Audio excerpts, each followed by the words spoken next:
Welcome to MRC diaries. ఈరోజు ఆవకాయ పట్టాలని ఆలోచన వచ్చిందండి. దీని గురించి అని చెప్పి మార్కెట్కి వెళ్ళి అక్కడ ఏ మ్యాంగో అయితే బాగుంటుంది అని చెక్ చేసుకుంటే నాటుకాయలు అయితే బాగుంటాయని చెప్పారు. దానికి ఒక 3 కిలోస్కి సరిపడ కాయలు తీసుకొని అక్కడికి మేము నీళ్ళు అవన్నీ కూడా మేమే క్యారీ చేసామండి.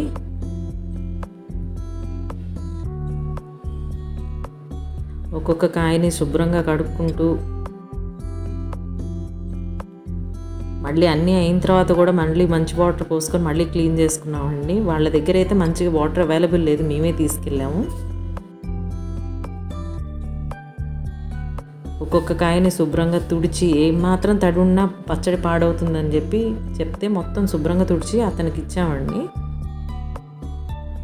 కొట్టే అతను మనకి ఇన్ని కాయలకి ఇంతని తీసుకుంటా తను చేసి పెడుతున్నాడు. ఇంట్లో అయినా చేయొచ్చు కానీ మనకి అంత నీట్గా రాదండి, వాళ్ళు చేసినంత నీట్గా అయితే రాదు. ఈ కాయ నాటుకాయ అని అయితే అన్నారండి, పర్టికులర్గా ఇది వెరైటీ పేరైతే చెప్పలేదు. మా ఫ్రెండ్ అయితే ఇదే బాగుంటుంది, కండ తక్కువ ఉంటే తొందరగా మెత్తపడదు అని చెప్పంటే ఈ కాయని సెలెక్ట్ చేసుకున్నాము.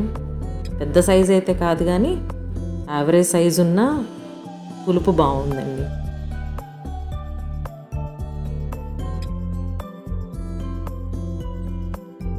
ఇవన్నీ కొట్టించుకొని కావాల్సిన నూనె ఇలాంటివన్నీ కూడా ఒక్కసారి తీసుకొచ్చుకున్నామండి మార్కెట్కి వెళ్ళి.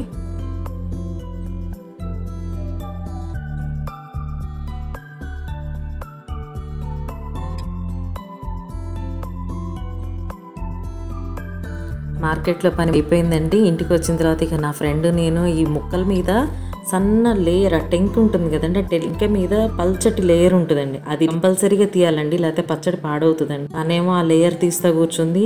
కోసిన ముక్కలను కూడా మళ్ళీ తుడుస్తా నేనున్నానండి. ఇదే ఫస్ట్ టైం అండి మా అంతటా మేముగా ఆవకాయ పట్టడం. ట్రై చేద్దాంలే అన్నట్టుగా మొదలు పెట్టుకున్నామండి. అంతకుముందు పెద్దవాళ్ళతో ఉండి చేసాం కానీ ఈసారి నా ఫ్రెండ్ నేను తయారు చేసాం ఇది.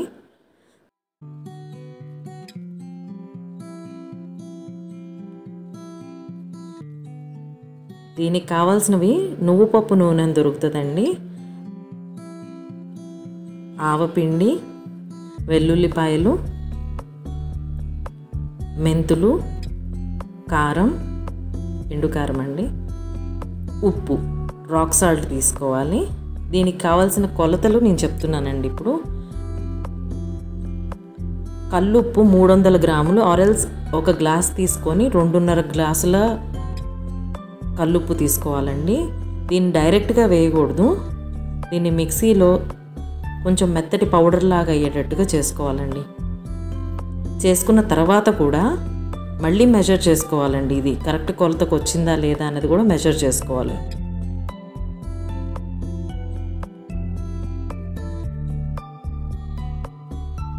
త్రీ మ్యాంగోస్ బ్రాండ్ అయితే కలర్ కానీ క్వాలిటీ కానీ చాలా బాగుంటుందండి.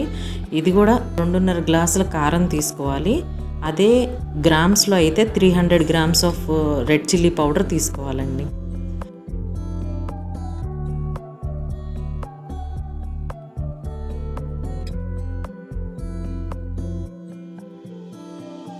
ఆవాలు కూడా 2 కప్పులు, మనం తీసుకున్న సేమ్ గ్లాస్లో 2 కప్పులుగా తీసుకోవచ్చండి. దీన్ని కూడా ఫైన్ పౌడర్గా తయారు చేసుకోవాలి.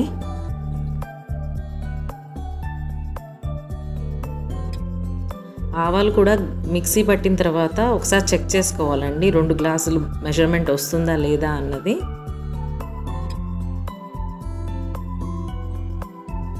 ఆ తర్వాత 4 టీ స్పూన్ల దాకా మెంతులు తీసుకున్నాం కదండి, మరీ నల్లగా కాకుండా దోరగా వేయించుకోవాలి.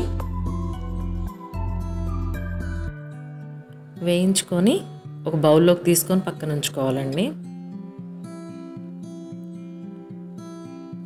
వెల్లుల్లిపాయలు ఏవైతే తీసుకున్నామో అందులో కొన్ని పాయలు మటుకు కచ్చా పచ్చాగా మిక్సీ వేసుకుంటే ఘాటు బాగా తెలుస్తుందండి. ఇంకా ప్రిపరేషన్కి వద్దాము. ముక్కలన్నిటిని శుభ్రం చేసుకొని ఒక దగ్గర పెట్టుకున్నాము. ఇవి ఆల్మోస్ట్ 290 గ్రామ్స్ దాకా వచ్చిందండి. ఉప్పు, ఆవపిండి, ఎండుమిర్చి పౌడరు, వెల్లుల్లిపాయలు ఒకదాని తర్వాత ఒకటి. ఫస్ట్ ఉప్పు వేసానండి, తర్వాత ఆవపిండి,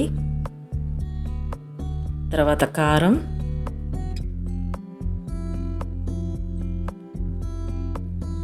మెంతులు, వేయించిన మెంతులు, వెల్లుల్లిపాయ రెబ్బలు,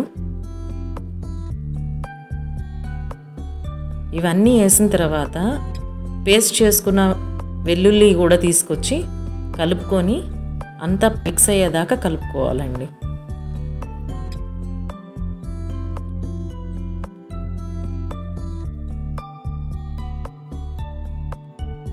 మిక్స్ చేసేటప్పుడే నూనె వడ్డించుకుంటూ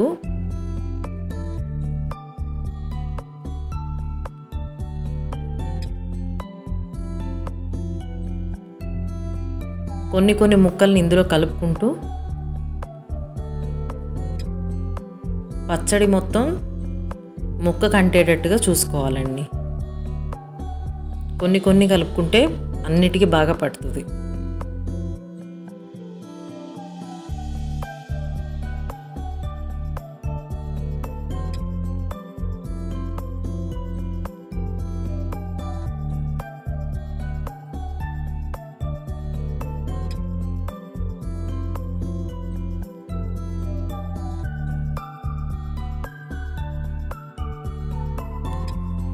ఈ కారం మిక్చర్ అంతా ముక్కలకి పట్టించిన తర్వాత ఒక ప్లాస్టిక్ డబ్బా కానీ సిరామిక్ కానీ యూజ్ చేయాలండి. స్టీల్ ఎటువంటి పరిస్థితిలో యూజ్ చేయొద్దు. ముక్కలన్నీ కూడా 3 రోజుల పాటు ఆ డబ్బాలోనే ఉంచాలండి. తర్వాత ఓపెన్ చేసినప్పుడు ఆవకాయ పచ్చడి రెడీ అండి.